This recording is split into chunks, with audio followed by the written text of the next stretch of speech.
യേശു നിനക്ക് ആരാകുന്നു? യേശുവിനെ നീ യഥാർത്ഥത്തിൽ അന്വേഷിക്കുകയോ അറിയാൻ ആഗ്രഹിക്കുകയോ ചെയ്യുന്നുണ്ടോ?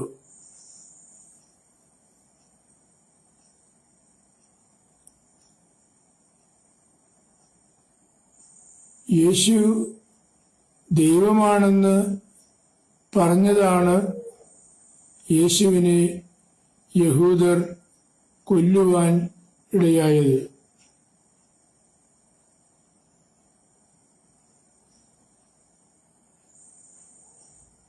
അപ്പോൾ യേശു ആരാകുന്നു?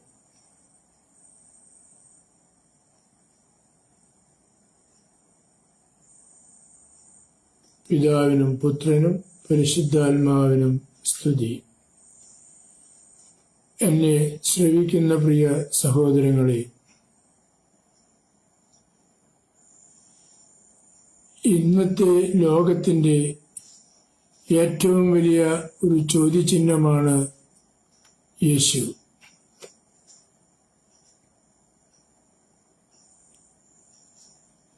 അവൻ ദൈവമാണെന്ന് എല്ലാ മനുഷ്യരും തിരിച്ചറിഞ്ഞിരിക്കുന്നു, പക്ഷേ സമ്മതിക്കുന്നില്ല. എന്താണ് കാരണം? അവൻ ദൈവമാണെന്ന് അംഗീകരിച്ചു കഴിഞ്ഞാൽ തങ്ങൾക്ക് ഇന്ന് സംലഭ്യമായിരിക്കുന്ന പല നമ്മുടെ സ്വാർത്ഥതകളും നാം വെടിയേണ്ടി വരും. പലതും നഷ്ടപ്പെടേണ്ടി വരും. അതിനാൽ നാം ദൈവത്തെക്കാൾ ഉപരി ലോകത്തെ സ്നേഹിക്കുന്നു. അതെ, വെളിച്ചത്തേക്കാൾ ഉപരി ഇരുട്ടിനെ സ്നേഹിക്കുന്നു. നാം ഇരുട്ടിലായിരിക്കാൻ സദാ ആഗ്രഹിക്കുന്നു.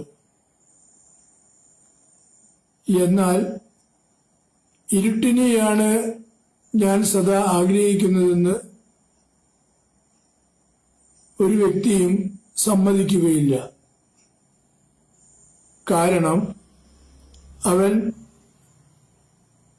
മനുഷ്യദൃഷ്ടിയിൽ ജീവിക്കുന്നത് വെളിച്ചത്തിലാണ്. അവന്റെ വെളിച്ചം പ്രകാശമുള്ളതല്ല എന്ന യാഥാർത്ഥ്യം അവൻ അറിയുന്നുമില്ല. ആയതുകൊണ്ട് നല്ല സഹോദരങ്ങളെ, നമുക്ക്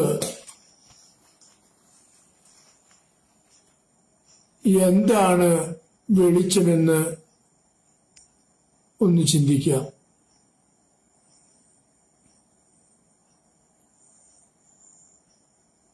എന്താണ് വെളിച്ചം? വെളിച്ചത്തെക്കുറിച്ച് വളരെ വ്യക്തമായി പ്രതിപാദിക്കുന്നത് യോഹന്നാന്റെ സുവിശേഷ ഭാവമാണ്.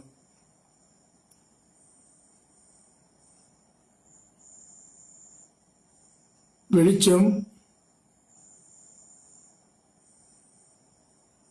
ഭൂമിയിലുണ്ടായിരുന്നു. അത് മനുഷ്യന്റെ പ്രകാശമായിരുന്നു. എന്നാൽ മനുഷ്യൻ പ്രകാശത്തിലേറെ അന്ധകാരത്തെ സ്നേഹിക്കുന്നതുകൊണ്ട് വെളിച്ചത്തെ തള്ളിപ്പറഞ്ഞു.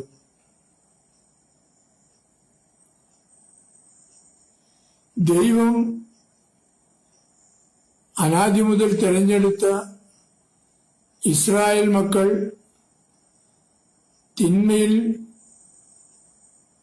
അധംപതിച്ച് നഷ്ടപ്പെട്ടു പോകുന്ന സാഹചര്യത്തിലാണ് ദൈവത്തിന്റെ വാഗ്ദാനമായ രക്ഷകൻ പിറക്കുന്നത്.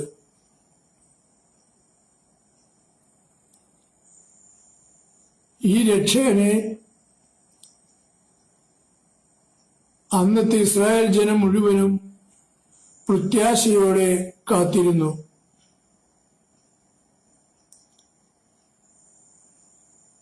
രാജവംശത്തിൽ വന്ന് പിറക്കുന്ന രാജാവാകുന്നു, അവൻ സകലത്തിന്റെയും രാജാവാണ് എന്ന വാഗ്ദാനം, ദാവീദിന്റെ പുത്രനായാണ് കടന്നു വരുന്നതെന്ന വാഗ്ദാനം, ഇതെല്ലാം പ്രതീക്ഷിച്ചുകൊണ്ട് ഒട്ടനവധി രാജകുടുംബങ്ങൾ അവനെ സ്വീകരിക്കുവാൻ കാത്തിരുന്നു. പക്ഷേ അവൻ വന്നു പിറന്നത് ഒരു സാധു കന്യകയിലാണ്.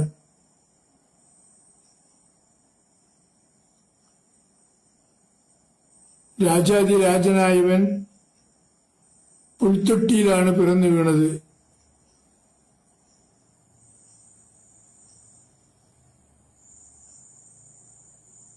ഈ യാഥാർത്ഥ്യം അന്നത്തെ യഹൂദജനത്തിന് മനസ്സിലാക്കാൻ സാധ്യമായിരുന്നില്ല. കാരണം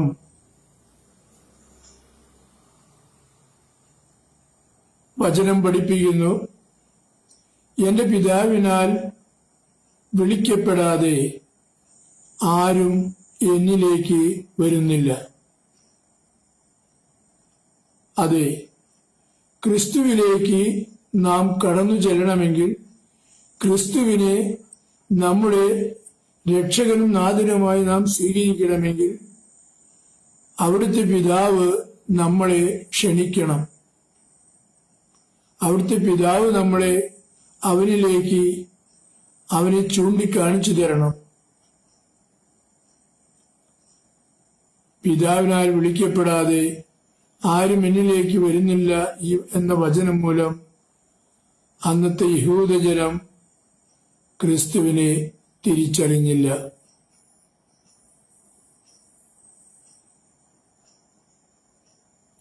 അവൻ ചെയ്ത അത്ഭുതങ്ങളും അടയാളങ്ങളുമെല്ലാം അവർ ആസ്വദിച്ചു. അവനിൽ നിന്നും കൃപയ്ക്കുമേൽ കൃപ അവർ അവിടുന്ന് വാങ്ങി. അപ്പം വർദ്ധിപ്പിച്ചു കൊടുത്തു, അതവർ വാങ്ങി ഭക്ഷിച്ചു. രോഗശാന്തികൾ കൊടുത്തു, അതവർ അനുഭവിച്ചറിഞ്ഞു. അപ്പോൾ ആ ജനതതി അവന്റെ പുറകെ അണിനിരന്നു. കാരണം അവർ അവനിൽ പ്രതീക്ഷ വെച്ചു. ഇവൻ നമ്മുടെ രാജാവായി വരികയാണെങ്കിൽ, ഇവനാണോ ക്രിസ്തു എന്നറിഞ്ഞിട്ടല്ല, ഇവൻ നമ്മുടെ രാജാവായി വന്നാൽ നമ്മളുടെ ജീവിതം ഒരുപാട് മെച്ചപ്പെടും. അവൻ പറയുന്ന വചനങ്ങളൊന്നും അവർക്ക് മനസ്സിലായിരുന്നില്ല. അവൻ വളരെ വ്യക്തമായി പറഞ്ഞു,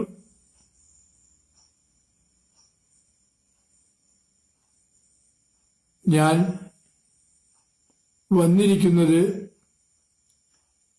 പാപികളെ തേടിയാണ്, നീതിമാന്മാരെ തേടിയല്ല. ഈ വചനം അവർക്ക് ഏറെ ബുദ്ധിമുട്ടുളവാക്കി. കാരണം അവരെല്ലാം ദൈവത്തിൽ നിന്നും മോശ വഴി ലഭിച്ച നിയമങ്ങളെല്ലാം വള്ളിപുള്ളി കൂടാതെ അനുസരിക്കുന്നവരും പാലിക്കുന്നവരുമായിരുന്നു. അപ്പോഴാണ് ക്രിസ്തു പറയുന്നത്, ഞാൻ പാപികളെ തേടിയാണ് വന്നതെന്ന്.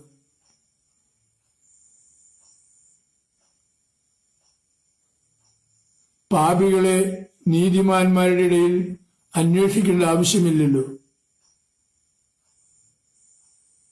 വ്യഭിചാരത്തിൽ പിടിക്കപ്പെട്ട ഒരു സ്ത്രീയെ അവർ അവന്റെ പക്കൽ കൊണ്ടുവന്നു. എന്നിട്ട് അവനോട് ഇവർ ചോദിച്ചു, മോശയുടെ നിയമപ്രകാരം വ്യഭിചാരത്തിൽ പിടിക്കപ്പെട്ട ഇവളെ കല്ലെറിഞ്ഞു കൊല്ലണം. നീ എന്തു പറയുന്നു?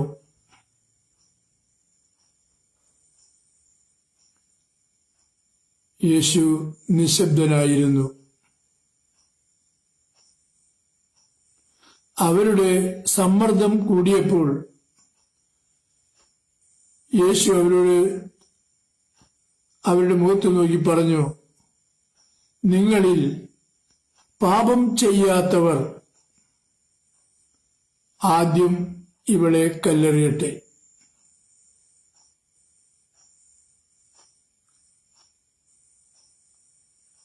വീണ്ടും അവിടുന്ന് കുനിഞ്ഞ് നിലത്തെഴുതിക്കൊണ്ടിരുന്നു. അല്പം കഴിഞ്ഞപ്പോൾ കല്ലെടുത്ത് കയ്യിൽ പിടിച്ചിരുന്നവരെല്ലാം തങ്ങളുടെ കല്ലുകൾ ഉപേക്ഷിച്ച് അവിടെ വിട്ടുപോയി.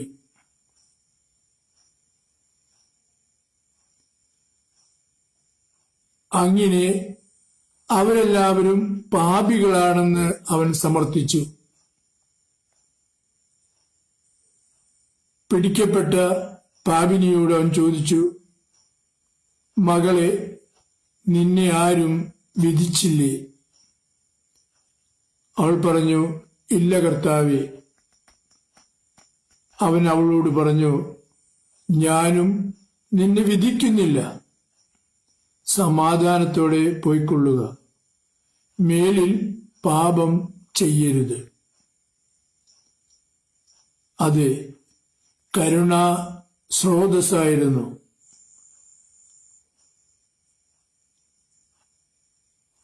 അവന്റെ വചസ്സുകൾ ശ്രവിച്ചവരെല്ലാം അവനിലെ ദൈവത്വത്തെ തിരിച്ചറിഞ്ഞു.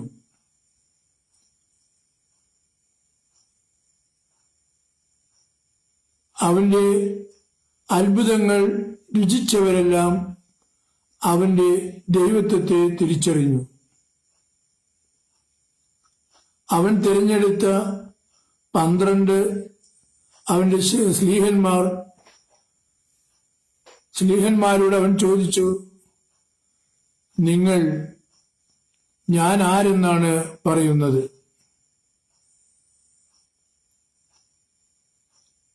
അവർ പറഞ്ഞു, നീ ജീവനുള്ള ദൈവത്തിന്റെ പുത്രനായ മിശിഹ ആകുന്നു.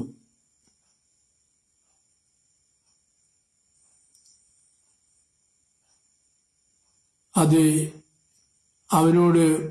പത്രോസിനോട് യേശു പറഞ്ഞു, ശിമയോന്റെ മകനായ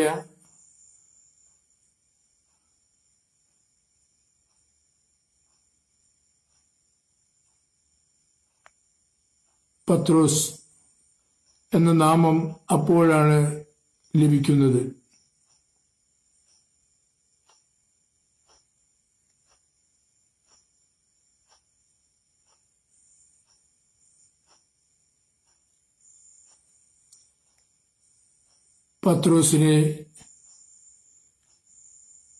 പത്രോസിനോട് മിശിഹ പറഞ്ഞു, എന്റെ പിതാവാണ് നിനക്കിത് വെളിപ്പെടുത്തി തന്നത്.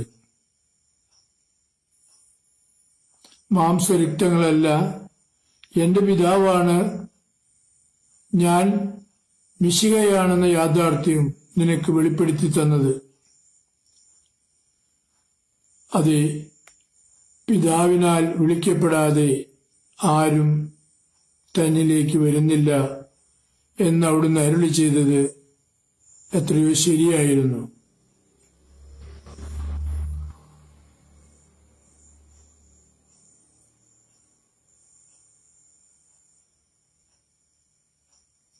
ഇന്ന്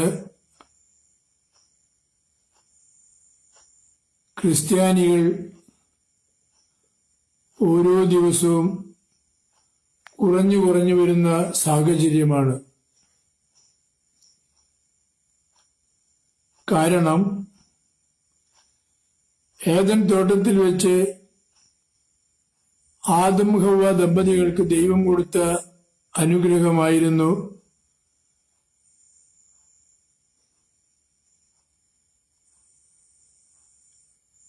മക്കളെ ജനിപ്പിച്ച് ഭൂമിയെ കീഴടക്കുക എന്നത്.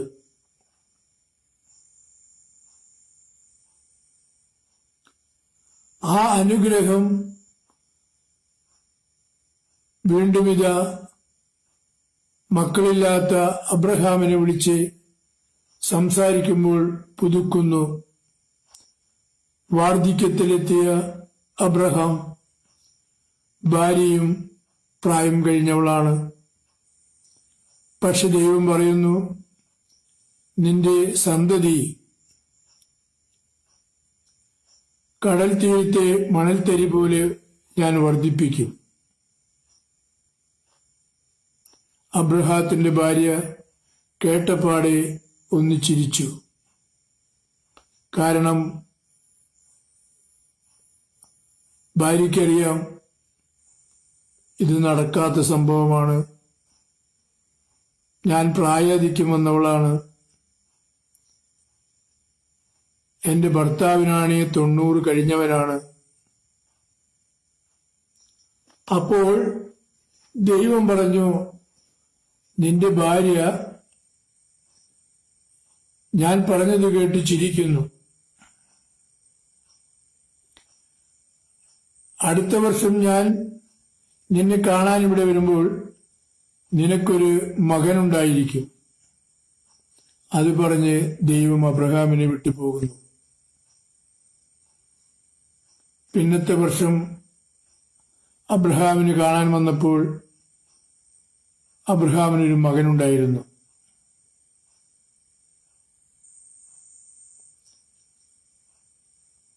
ഭാര്യ ചിരിച്ചിരുന്നെങ്കിലും അബ്രഹാം ദൈവത്തെ വിശ്വസിച്ചിരുന്നു. അവിടുന്ന് തന്റെ ദൈവമാണെന്ന് അബ്രഹാം തിരിച്ചറിഞ്ഞിരുന്നു. അബ്രഹാത്തിന് ദൈവത്തിൽ ബോധ്യമുണ്ടായിരുന്നു.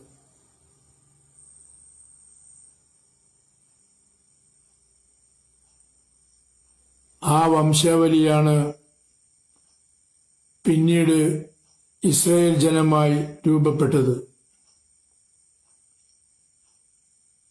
ആ ഇസ്രായേൽ ജനമാണ് ഇന്ന് നാം കാണുന്ന യഹൂദരായ മനുഷ്യമക്കൾ, സഹോദരങ്ങൾ.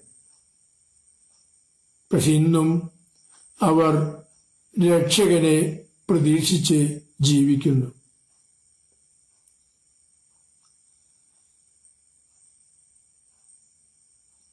തങ്ങളിലേക്ക് തങ്ങളുടെ രക്ഷകനായി തങ്ങളിൽ ഒരുവനായി വന്നു പിറന്ന മിശിഹായെ തിരിച്ചറിയാനാവാത്ത വിധം പാപഭാരത്തിന്റെ അന്ധതയിൽ അടിമപ്പെട്ടു പോയിരുന്ന അവർക്ക്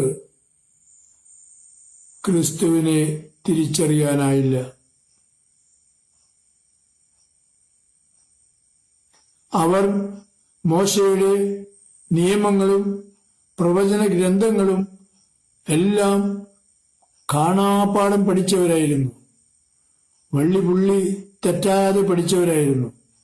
എന്നിട്ടും പ്രവാചകന്മാരും പ്രവാചക പുസ്തകങ്ങളിലും സ്പഷ്ടമായി ചൂണ്ടിക്കാണിച്ചിരുന്ന ക്രിസ്തുവിനെ അവർക്ക് മനസ്സിലായില്ല. കാരണം എന്റെ പിതാവിനാൽ വിളിക്കപ്പെടാതെ ആരും എന്നിലേക്ക് വരുന്നില്ല. അതായിരുന്നു കാരണം. അവരുടെ അഹങ്കാരം മൂലം, അഹന്ത മൂലം, അവരുടെ തിന്മയിലുള്ള ആസക്തി മൂലം പിതാവായ ദൈവം അവരെ അവരുടെ തിന്മയ്ക്ക് വിട്ടുകൊടുത്തു.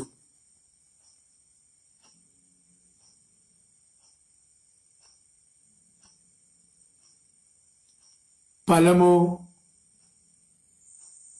തങ്ങളുടെ അരികിലേക്ക് വന്ന രക്ഷകനെ ഒരു നോക്ക് കാണുവാനോ മനസ്സിലാക്കുവാനോ സാധിച്ചില്ല. എന്നും പ്രതീക്ഷയോടെ, പ്രത്യാശയോടെ രക്ഷകനു വേണ്ടി കാത്തിരിക്കുന്നു.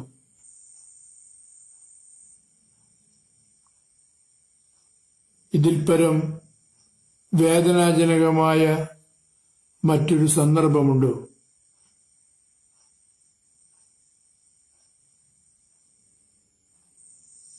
തങ്ങൾ കുരിശിലേറ്റി കൊന്നവൻ വീണ്ടും ഉയർത്തുവെന്ന് തന്റെ കാവൽക്കാർ പറഞ്ഞപ്പോൾ അവർ അവന് പണം കൊടുത്ത് വശത്താക്കി. കാരണം അവൻ ഉയർത്തെഴുന്നേറ്റു എന്ന് ജനം അറിഞ്ഞാൽ, വിശ്വസിച്ചാൽ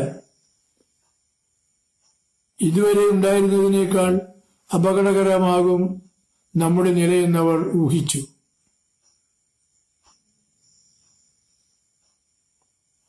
അതുകൊണ്ട് അവർ കാവൽക്കാരെ തങ്ങളുടെ അധീനതയിലാക്കി പണം കൊണ്ട് അവരെ കീഴ്പ്പെടുത്തി. വചനത്തിൽ വളരെ വ്യക്തമായി പറയുന്നു, ഇനി അഥവാ നിങ്ങൾ ഈ പറഞ്ഞത് സത്യം പീലാത്തോസ് അറിഞ്ഞാൽ ഞങ്ങൾ അവനെ വശീകരിച്ചെടുത്തുകൊള്ളാം, നിങ്ങൾ ഭയപ്പെടേണ്ട. എത്രമാത്രം അന്ധതയിലായിരുന്നു ആ ജനം! അവർ മഹാപുരോഹിതന്മാരായിരുന്നു, നിയമപണ്ഡിതന്മാരായിരുന്നു, നിയമം വള്ളിപുള്ളി തെറ്റാതെ പരിപാലിക്കുന്നവരായിരുന്നു. എന്നിട്ടും അവർക്ക് ക്രിസ്തുവിനെ തിരിച്ചറിയാനായില്ല. അത് എന്നെ ശ്രവിക്കുന്ന പ്രിയ സഹോദരങ്ങളെ, ഇന്നത്തെ അവസ്ഥയും അതുതന്നെയാണ്.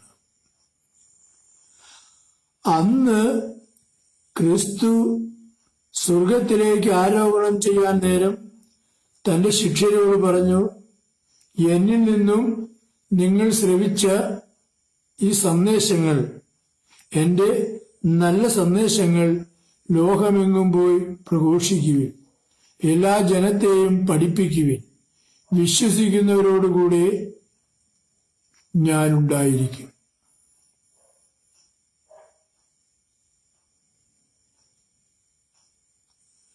വിശ്വസിക്കുന്നവരെ പിതാവിന്റെയും പുത്രന്റെയും പരിശുദ്ധാത്മാവിന്റെയും നാമത്തിൽ സ്നാനപ്പെടുത്തുവിൻ.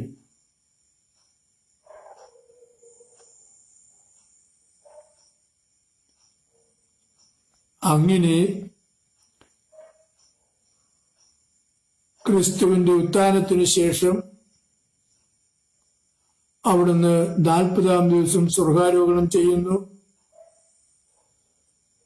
സ്വർഗാരോഹണം ചെയ്ത് സ്വർഗത്തിലേക്ക് പോയ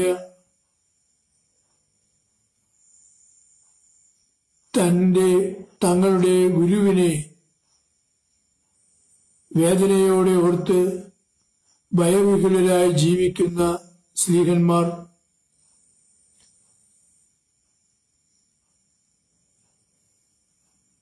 അപ്പോഴാണ് അവിടുത്തെ വാഗ്ദാനം പൂർണ്ണമാക്കിക്കൊണ്ട് പരിശുദ്ധാത്മാവിന്റെ ആഗമനം. താൻ പിതാവിന്റെ പക്കലേക്ക് പോകുന്നുവെന്ന് അറിഞ്ഞപ്പോൾ അവൻ അവരോട് പറഞ്ഞിരുന്നു, ഞാൻ പിതാവിന്റെ പക്കലേക്ക് പോകുകയാണ്, നിങ്ങളെ അനാഥരായി വിടുകയില്ല. ഞാൻ പോയി കഴിഞ്ഞാൽ പിതാവിന്റെ പക്കൽ നിന്നും നിങ്ങൾക്കൊരു സഹായകനെ ലഭിക്കും. അവൻ വരുമ്പോൾ നിങ്ങളെ കൂടുതൽ, ഞാൻ പറഞ്ഞതിനേക്കാൾ കൂടുതൽ കാര്യങ്ങൾ വെളിപ്പെടുത്തി തരും. എനിക്ക് സാക്ഷികളാവാൻ നിങ്ങളെ ശക്തരാക്കും. പെന്തക്കോസ്ത് തിരുനാൾ ദിവസം കൊടുങ്കാറ്റടിക്കുന്നത് പോലെ ആരവമുണ്ടാവുകയും ശിഷ്യന്മാർ ഒരുമിച്ച് കൂടിയിരുന്ന മാളികയിൽ തീനാവുകൾ പോലെ പരിശുദ്ധാത്മാവ് എഴുന്നള്ളി വരികയും അവരിൽ ആവസിക്കുകയും ചെയ്തു.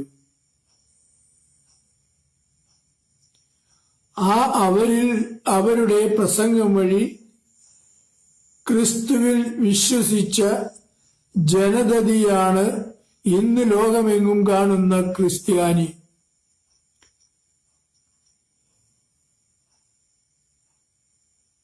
ആ ക്രിസ്ത്യാനി വെറും പേരിൽ മാത്രമായി ചുരുങ്ങിപ്പോയിരിക്കുന്നു.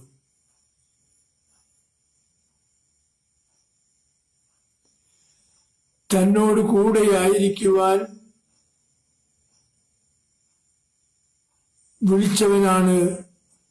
വിളിച്ചവനെയാണ് ഇന്ന് ക്രിസ്ത്യാനി ഉപേക്ഷിക്കുന്നത്.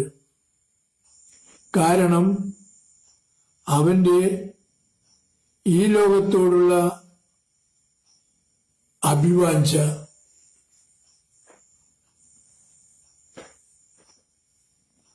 അവൻ യഹൂദരേക്കാളും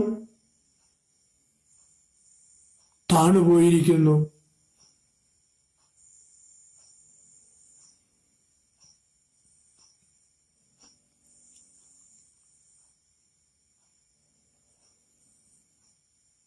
ദൈവത്തെ ആരും ഒരിക്കലും കണ്ടിട്ടില്ല.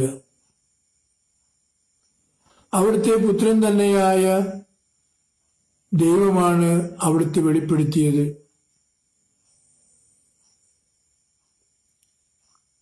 അതിങ്ങനെയായിരുന്നു. തന്റെ ശിഷ്യരിൽ ഒരുവൻ അവിടുത്തോട് ചോദിച്ചു, കർത്താവേ, ഞങ്ങൾക്ക് പിതാവിനെ കാണിച്ചു തരിക.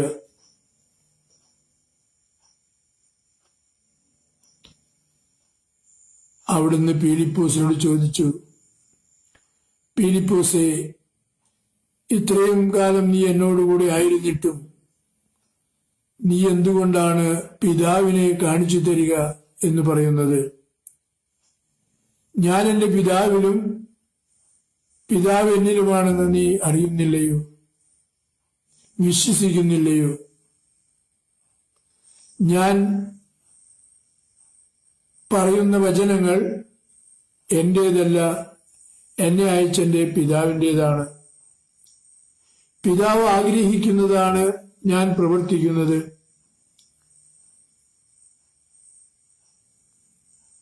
എന്റെ പ്രവൃത്തികൾ കണ്ടിട്ടെങ്കിലും നിങ്ങൾ വിശ്വസിക്കുവിൻ.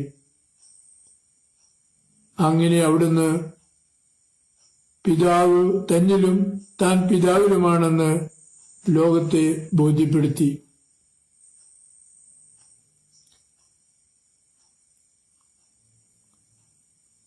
ആ ക്രിസ്തുവിനെയാണ് ഞങ്ങൾ കണ്ണടച്ച് വിശ്വസിച്ചു എന്ന് പറഞ്ഞുകൊണ്ട് പിന്തുടർന്നു വന്ന് ഇപ്പോ കാണുന്ന ക്രിസ്ത്യാനികൾ തള്ളിപ്പറയുന്നത്. ഈ ലോകത്തിന്റെ സാത്താൻ പറഞ്ഞതുപോലെ സാത്താൻ മരുഭൂമിയിൽ വെച്ച് കർത്താവിനെ പരീക്ഷിച്ചുകൊണ്ട് പറഞ്ഞു, നീ കാണുന്നതെല്ലാം, ഈ സർവസ്വവും എന്റേതാണ്. നീ എന്നെ ഒന്ന് കുമ്പിട്ട് ആരാധിച്ചാൽ ഇതെല്ലാം ഞാൻ നിനക്ക് തരാം. സകലത്തിന്റെയും സൃഷ്ടാവും ഉടയവനുമായവനോടാണ് സാത്താൻ തന്റെ ബാലിശമായ ഈ ആവശ്യം ഉന്നയിച്ചത്. അവിടുന്ന് അവനോട് മറുപടി പറഞ്ഞത് ഇങ്ങനെയാണ്, നിന്റെ ദൈവമായ കർത്താവിന് മാത്രമേ ആരാധിക്കാവൂ, അവിടുത്തെ മാത്രമേ പൂജിക്കാവൂ എന്ന് എഴുതപ്പെട്ടിരിക്കുന്നു. പിന്നെ എങ്ങനെയാണ് ഞാൻ നിന്നെ ആരാധിക്കുക? നീ എന്റെ കർത്താവല്ലല്ലോ. അത് സഹോദരങ്ങളെ, ഇന്നത്തെ ക്രിസ്ത്യാനിക്ക് പറ്റിയത് അതാണ്. ഈ സാത്താന്റെ വചനം, എന്നെ ഒന്ന് കുമ്പിട്ടാൽ ഈ കാണുന്നെല്ലാം ഞാൻ നിനക്ക് തരാമെന്നുള്ള അവന്റെ പൊള്ളയായ വാഗ്ദാനം ഇന്നത്തെ ക്രിസ്ത്യാനികൾ കണ്ണുമടച്ച് വിശ്വസിച്ചു. പകരം നിത്യജീവന്റെ വചസ്സുകൾ അവർ തള്ളിപ്പറഞ്ഞു. അതിന്റെ ഫലമാണ് ഇന്ന് ഈ ക്രിസ്ത്യാനി ശോഷിച്ചുകൊണ്ടിരിക്കുന്നത്.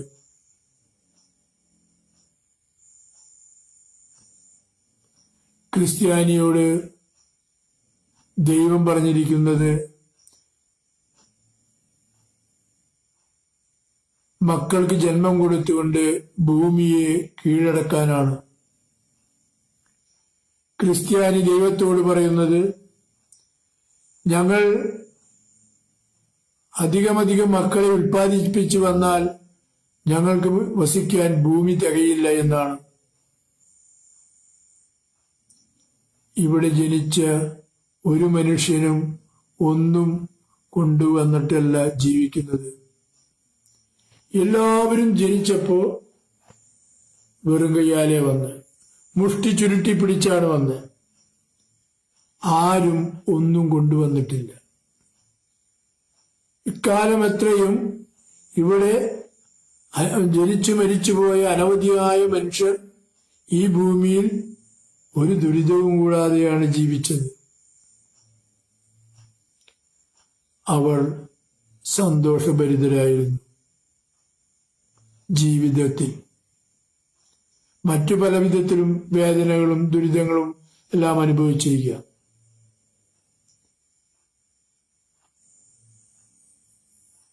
എന്നാൽ ഇന്ന് ജീവിക്കുന്ന ക്രിസ്ത്യാനി ഇങ്ങനെയാണ് ജീവിക്കുന്നത്.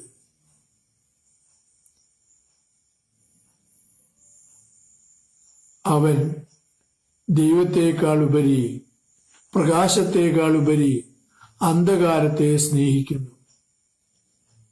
ഫലമോ മക്കൾക്ക് വേണ്ട, കൂടപ്പിറപ്പുകൾക്ക് വേണ്ട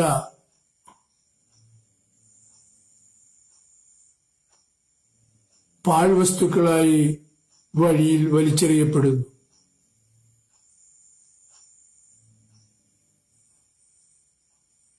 തങ്ങൾ ജന്മം കൊടുത്ത മക്കൾ കാഴ്ചയിൽ മനുഷ്യമക്കളാണ്, എന്നാൽ ജനിപ്പിച്ചത് ജന്മം കൊടുക്കുന്ന സമയത്ത് തങ്ങളിൽ നിലനിന്നിരുന്ന പൈശാചികത്വം തങ്ങളുടെ സൃഷ്ടികർമ്മത്തിൽ സൃഷ്ടികളെ അവരുടെ ആയുധമാക്കി മാറ്റി. ഫലമോ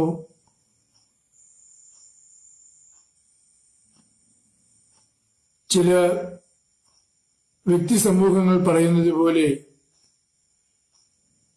കോഴിക്കുഞ്ഞ് വിരിഞ്ഞാൽ മുട്ടത്തോടിന് എന്ത് പ്രസക്തി? അതെ, അതുപോലെ തങ്ങളുടെ മക്കൾ അവരുടെ മാതാപിതാക്കളെ വെറും മുട്ടത്തോടായി വീക്ഷിച്ചു. ചെടികളുടെ കടക്കിലിടാൻ ഉപയോഗിക്കുന്ന വളമാക്കി.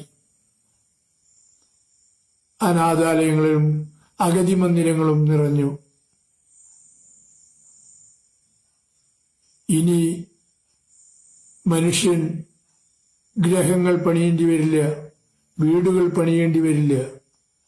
ഇനി അങ്ങോട്ടാണ് പോകുന്നത്. കാരണം ഗവൺമെന്റ് അഗതി മന്ദിരങ്ങളും അനാഥാലയങ്ങളും പണിയും. ഇതെല്ലാം അവിടെ കൊണ്ട് സൂക്ഷിക്കും. നിങ്ങൾ കണ്ടിട്ടില്ലേ കച്ചറകൾ സൂക്ഷിക്കുന്ന പറമ്പുകൾ? അതുപോലെയായി മാറും മനുഷ്യജീവിതം. കാരണം ഇന്ന് പുരോഗമിച്ചു. പുരോഗമനത്തിന്റെ ആ ഊഷ്മളതയിൽ നാം ഇന്ന് വിവാഹമെന്ന കൂദാശ വേണ്ടെന്ന് വെച്ചു. ഇപ്പോഴത്തെ ഓമനപ്പേരാണ് ഗെറ്റ് ടുഗദർ. ആവശ്യം കഴിഞ്ഞാൽ വലിച്ചെറിയുക.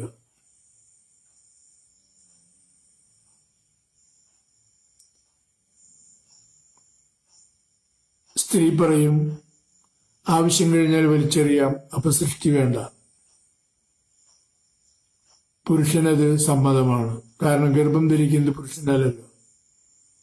സ്ത്രീക്കാണെങ്കിൽ ഗർഭം ധരിക്കാൻ മടിയായി. നിങ്ങളൊന്ന് ചിന്തിച്ചു നോക്കണം എവിടേക്കാണ് പോണെന്ന്. ഞാൻ ഈ പറഞ്ഞുകൊടുത്താണ് എത്തി നിൽക്കുക. അതായത് കച്ചറകൾ, വേസ്റ്റുകൾ സൂക്ഷിക്കുന്ന വേസ്റ്റ് പറമ്പുകളായി മാറും നാം ഇന്ന് അധിവസിക്കുന്ന ഈ ഭൂമി. മനുഷ്യനെ കണ്ടെത്താനാവില്ല. പണ്ടാരോ പാടി ദൈവത്തെ തേടി ഞാൻ അലഞ്ഞുവെന്ന്. ഇനി നാം മനുഷ്യനെ തേടി അലയേണ്ടി വരും. കാരണം മനുഷ്യൻ ഇന്നില്ല. പിതാവ് തന്നെ വിളിച്ച്, തന്റെ മക്കളെ വിളിച്ച്, നിങ്ങൾക്ക് ഞാനൊരു രക്ഷകനെ നൽകാമെന്ന് പറഞ്ഞു. രക്ഷകനെ നൽകി. രക്ഷകനിലേക്ക് പിതാവ് വിളിച്ചടിപ്പിച്ചു. രക്ഷകനായിട്ട് ബന്ധപ്പെടുത്തി എല്ലാം ചെയ്തു കൊടുത്തു. ഇടവഴിയിൽ വെച്ച് രക്ഷകനെ ഉപേക്ഷിച്ചു. ഫലമോ ഈ മട്ടത്തോടായി മാറി. പ്രിയ സഹോദരങ്ങളെ, ചിന്തിക്കാൻ നിങ്ങൾക്ക് സമയമില്ല. കാരണം നിങ്ങൾ വെടിക്കെട്ടുപുരയിലെ വെടിമരുന്നിൽ തീപിടിച്ച പോലെ ഓടുകയാണ്. എവിടേക്കെന്ന് നിങ്ങൾക്ക് അറിയില്ല എന്ന് മാത്രമേ ഉള്ളൂ. മനസ്സിലാക്കണം, തീ വെടിമരുന്നിൽ കൊണ്ടാൽ ഒറ്റ ആഴ്ചയോടെ അവസാനിക്കും. ഇതന്നെയാണ് നമ്മുടെയും ജീവിതം. പിന്നെ ആ മരുന്ന് സൂക്ഷിച്ച കുറ്റി പുറത്തു വലിച്ചെറിയാനേ ഉള്ളൂ.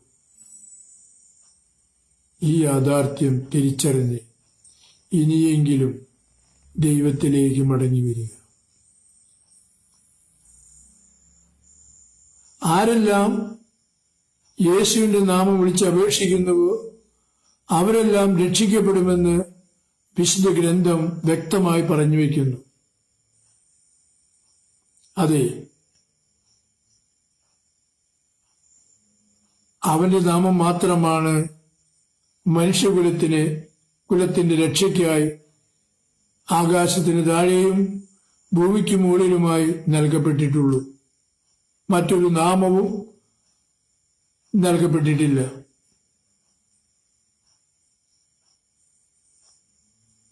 അപ്പോൾ നാം വലിച്ചെറിഞ്ഞു കളഞ്ഞ ആ മഹനീയ നാമമാണ് യേശു എന്ന മഹാനാമം. ഇനിയെങ്കിലും കണ്ണു തുറന്ന് കാണുകയും ചെവി തുറന്ന് കേൾക്കുകയും ഹൃദയം തുറന്ന് അനുഭവിച്ചറിയുകയും ചെയ്താൽ നീയും നിന്റെ കുടുംബവും രക്ഷ പ്രാപിക്കും. പിതാവ് നിന്നെ വിളിക്കാത്തതല്ല കുറ്റം, നീ വിളിക്ക് ചെവി കൊടുക്കാത്തതാണ് കുറ്റം. കാരണം പിതാവിന്റെ വിളിയേക്കാൾ ഉപരിയായി നീ അന്ധകാരത്തെ സ്നേഹിച്ചു. പ്രകാശത്തേക്കാൾ ഉപരിയായി നീ അന്ധകാരത്തെ സ്നേഹിച്ചു. കാരണം നിന്റെ ചെയ്തികൾ പ്രകാശത്തിൽ വന്നാൽ ലജ്ജാവഹങ്ങളായിരുന്നു. നീ മനുഷ്യന്റെ മുമ്പിൽ ശുഭ്രവസ്ത്രധാരിയായി പ്രമാണിയായും ചമയുന്നു. നിന്റെ വസ്ത്രമഴിച്ചാൽ നിന്റെ ശരീരം കുഷ്ഠം നിറഞ്ഞതാവുന്നു. അതിനാൽ നീ അന്ധകാരത്തിൽ വ്യാപരിക്കാൻ ആഗ്രഹിക്കുന്നു. കുറ്റം ദൈവത്തിൻ്റെതാണോ നമ്മുടേതാണോ? ചിന്തിക്കുക.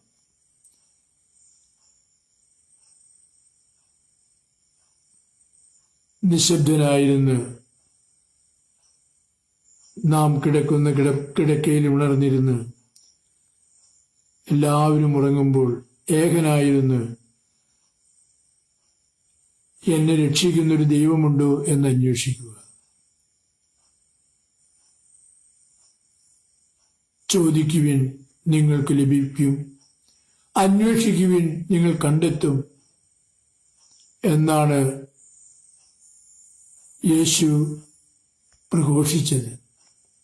എന്തുകൊണ്ടെന്നാൽ അന്വേഷിക്കുന്ന ഏവനും കണ്ടെത്തുന്നു, ചോദിക്കുന്ന ഏവനും ലഭിക്കുന്നു. അതെ, അവിടുത്തെ ജീവിതം അങ്ങനെയായിരുന്നു.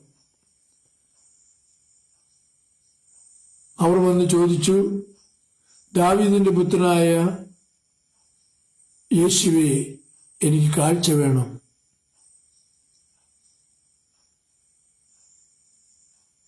യേശു കർത്താവേ, എനിക്ക് എന്റെ മകൾ മരിക്കാൻ കിടക്കുന്നു, നീ അവളെ രക്ഷിച്ചു തരണം. അവനോട് അവന്റെ നാമം വിളിച്ച് അപേക്ഷിച്ചവരെല്ലാം അവരുടെ ജീവിതത്തിൽ ആവോളം സന്തോഷവും സമാധാനവും അനുഭവിച്ചു. നാം എന്നിട്ടും പിന്നാക്കം വയ്ക്കുന്നു. നമുക്കെന്നും സംശയമാണ്. നാം സംശയിക്കുന്നത് നമ്മുടെ രക്ഷകനായ ദൈവത്തെ മാത്രമല്ല, നാം ദൈവത്തെ സംശയിക്കുന്നത് വഴി സാത്താൻ നമ്മളായിരിക്കുന്ന നമ്മുടെ ഭവനത്തെയും നമ്മുടെ കുടുംബത്തെയും ശിഥിലപ്പെടുത്തുന്നു. കാരണം ഭാര്യയ്ക്ക് ഭർത്താവിന് സംശയം, ഭർത്താവിന് ഭാര്യയെ സംശയം, മക്കൾക്ക് മാതാപിതാക്കളെ സംശയം, മാതാപിതാക്കൾക്ക് മക്കളെ സംശയം. ഫലമോ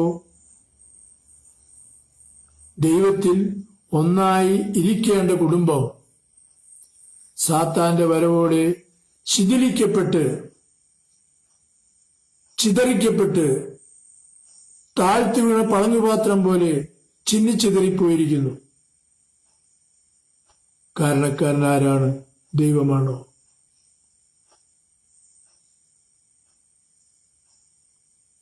എന്തുകൊണ്ട് നിനക്ക് നിന്റെ കുടുംബത്തെ സംശയിക്കാതിരുന്നുകൂടാ?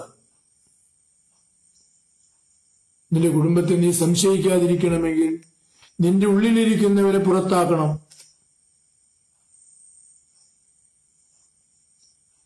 ഉള്ളിലിരിക്കുന്നവൻ സംശയത്തിന്റെ സാത്താനാണ്. അവൻ കയറി വന്നത് വളരെ തന്ത്രപൂർവമാണ്. അവൻ നിന്നിൽ അസൂയയുടെ വിത്തുപാകി, അത് മുളച്ചു തളിർത്തു പൂവിട്ടു കായ്ഫലം വച്ചു. ഒരു വിത്തിട്ടത് 100 മേനി വിളവ് നൽകി. ഇന്നു നീ പാപത്തിന്റെ പൂമരമായി മാറി. പ്രിയ സഹോദരങ്ങളെ, തിരിച്ചറിയണം. എന്നെ സൃഷ്ടിച്ചൊരു കർത്താവുണ്ടെന്ന് തിരിച്ചറിയണം. എന്നെ രക്ഷിക്കാനൊരു ദൈവമുണ്ടെന്ന് തിരിച്ചറിയണം. ഞാൻ ഈ പന്നിക്കൂട്ടിൽ കിടക്കേണ്ടവനല്ലെന്ന് തിരിച്ചറിയണം. ഞാൻ വിലമതിപ്പുള്ളവനാണെന്ന് തിരിച്ചറിയണം. എന്റെ വിലയായി നൽകിയത് നീതിമാന്റെ രക്തമാണെന്ന് തിരിച്ചറിയണം. അതെ, അപ്പോഴാണ് രക്ഷയുടെ വാതിൽ തുറക്കുക. ആരൊക്കെ വന്ന് ഈ വാതിലിൽ മുട്ടുന്നുവോ അവർക്കെല്ലാം തുറന്നു കിട്ടും. അത് മുട്ടി വിളിക്കണം. അകത്ത് നിന്നെ രക്ഷിക്കുവാൻ ഒരു ദൈവമുണ്ട് എന്ന യാഥാർത്ഥ്യം തിരിച്ചറിഞ്ഞ് നീ മുട്ടി വിളിക്കണം. പിതാവേ, തെറ്റിപ്പോയി, മാപ്പാക്കണേ. നീ ഇതിന് കൈക്കൂലിയൊന്നും കൊടുക്കണ്ട, കയ്യും കാലൊന്നും പിടിക്കണ്ട, ശുപാർശ കത്ത് വേണ്ട. നിനക്ക് നേരിട്ട് ദൈവപിതാവിനെ പിതാവേ എന്ന് വിളിക്കാനുള്ള അവകാശം, നീ ദൈവപുത്രനാണെന്നുള്ള ബോധ്യം നിന്റെ ഹൃദയത്തിൽ, നിന്റെ മനസ്സാക്ഷിയിൽ, നിന്റെ ശരീരത്തിൽ, നിന്റെ രക്തത്തിൽ വളരെ ഭംഗിയായി കുരിശിൽ കിടക്കുന്നവൻ എഴുതി വച്ചിരിക്കുന്നു. നിനക്ക് വേണ്ടി മാത്രമാണ് അവൻ കുരിശിലേറിയത്. അവനത് വളരെ ഭംഗിയായി എഴുതി വച്ചിട്ടുണ്ട്. അവൻ വഴിയാണ് നിനക്ക് പിതാവേ എന്നുള്ള സ്ഥാനം പിതാവിൽ നിന്നും ലഭിച്ചത്. ദൈവത്തിന്റെ പുത്രനാണ് നീ എന്നുള്ള ആ മഹത്വം നിനക്ക് ലഭിച്ചത് ഇവനിൽ നിന്നാണ്. അതിനാൽ തിരിച്ചറിയുക, മടങ്ങി വരിക. നീ എത്രമാത്രം പാപിയാണെങ്കിലും ഞാൻ നിന്നെ വീണ്ടെടുക്കാൻ സന്നദ്ധനാണ്. ഞാൻ പാപികളെ തേടിയാണ് വന്നതെന്നാണ് അവിടുന്ന് വിളിച്ചു പറഞ്ഞത്. ഞാൻ നീതിമാന്മാരെ തേടിയല്ല, ഞാൻ പാപികളെ തേടിയാണ് വന്നത്. രോഗികൾക്കാണ് വൈദ്യനെ കൊണ്ട് ആവശ്യം എന്നാണ് അവിടുന്ന് വിളിച്ചു പറഞ്ഞത്. ബോധ്യപൂർവം, വിശ്വാസപൂർവം അവിടുത്തെ പക്കലണയാം. ഉന്നതങ്ങളിൽ നിന്നും ശക്തി ലഭിക്കേണ്ടതെല്ലാം ലഭിച്ചു കഴിഞ്ഞു. ഇനി ലഭിച്ച ഉന്നതത്തിലെ ശക്തിയെടുത്ത് ഉപയോഗിക്കേണ്ട ചുമതല നമ്മുടേതാണ്. ഫലം ലഭിക്കാൻ വേണ്ടി വൃക്ഷത്തിന്റെ കടകളച്ച് നല്ലവണ്ണം വളം ചേർത്തു കഴിഞ്ഞു. വൃക്ഷം ഫലം തരാതെ തഴച്ചു വളർന്നാൽ അത് വിറകിനെ ഉപയോഗിക്കും, അഗ്നിക്ക് ഉപകാരമാകും. എന്തു വേണമെന്ന് തീരുമാനിക്കേണ്ടത് നാം ഓരോരുത്തരുമാണ്. അതിനാൽ ഇവിടെ നിർത്തുന്നു. ചിന്തിച്ച് തീരുമാനിക്കുക, ഞാൻ എന്തു വേണം. പിതാവിനും പുത്രനും പരിശുദ്ധാത്മാവിനും സ്തുതി. പരിശുദ്ധ പരമ ത്രിത്വകാരുണ്യത്തിന് എന്നേരവും ആരാധനയും സ്തുതിയും പുകഴ്ചയും ഉണ്ടായിരിക്കട്ടെ. പരിശുദ്ധ പരമ ത്രിത്വകാരുണ്യത്തിന് എന്നേരവും ആരാധനയും സ്തുതിയും പുകഴ്ചയും ഉണ്ടായിരിക്കട്ടെ. പരിശുദ്ധ പരമ ത്രിത്വകാരുണ്യത്തിന് എന്നേരവും ആരാധനയും സ്തുതിയും പുകഴ്ചയും ഉണ്ടായിരിക്കട്ടെ. ആമേൻ.